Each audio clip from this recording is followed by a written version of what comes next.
السلام عليكم ورحمة الله وبركاته. الحمد لله رب العالمين، والصلاة والسلام على أشرف الأنبياء والمرسلين نبينا محمد وعلى آله وصحبه أجمعين. قدر مندو مینوالو رونو خويندو، الله سبحانه وتعالى دي زمونږ د ټولو حفاظت وکړي او الله سبحانه وتعالى دي موږ ټولو ته د دنیا او د آخرت خوشحالیانې نصیب کړي. هسې ناسومه مکتبه کې مې څه کار کو، ذهن کې مې راغلو چې تاسو ته یو فایده بیان کومه. فایده دا د معمولي کار او لوی اجر، معمولي کار او لوی اجر. الله سبحانه وتعالى مهربانه باچا دی او رب العالمین ته پته ده چې دا انسانان کمزوري دي. وخلق الانسان ضعیفه، او انسان کمزوره پیدا شوی د رب العالمین وی.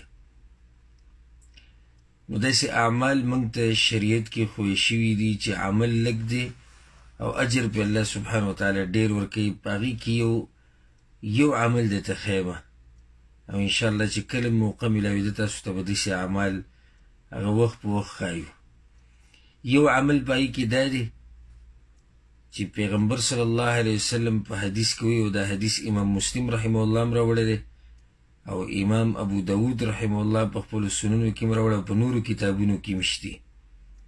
ما منکم من احد یتوضا، په تاسو کې چې یو سړی اودس وکړي او اودس په ښه طریقه باندې وکړي، ثم یقول، او بیا دا دعا ووایي، اشهد ان لا اله الا الله وحده لا شریک له واشهد ان محمدا عبده ورسوله.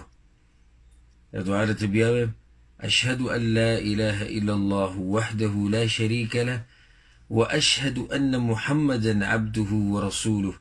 چا چې دا مختصر دعا ووایي، الا فتحت له ابواب الجنه الثمانيه يدخل من ايها شاء. الله ورته د جنت 58 دروازې کولاو کړي او په کوم باندې چې دی جنت ته ننوته غواړي په هغې ننوتی شي. قدرمنو، معمولي ذکر او د جنت 8 دروازې درته کولاویږي. دا ذکر هیر نه کوي او دس پسې وایي چې کله هم چاردام وکړي نو دا ذکر وایي، په خپل هم دا ذکر یې زده کوي او خپلو ماشومانانو ته، خپلو بیبیانو ته، خپلو ښځو ته، خپلو مشرانو او کشرانو ته هم دا ذکر وښایي. الله سبحانه وتعالى دي موږ له په دې باندې د عمل کولو توفیق راکړي. هذا والله أعلم، وصلى الله وسلم على نبينا محمد وعلى آله وصحبه أجمعين.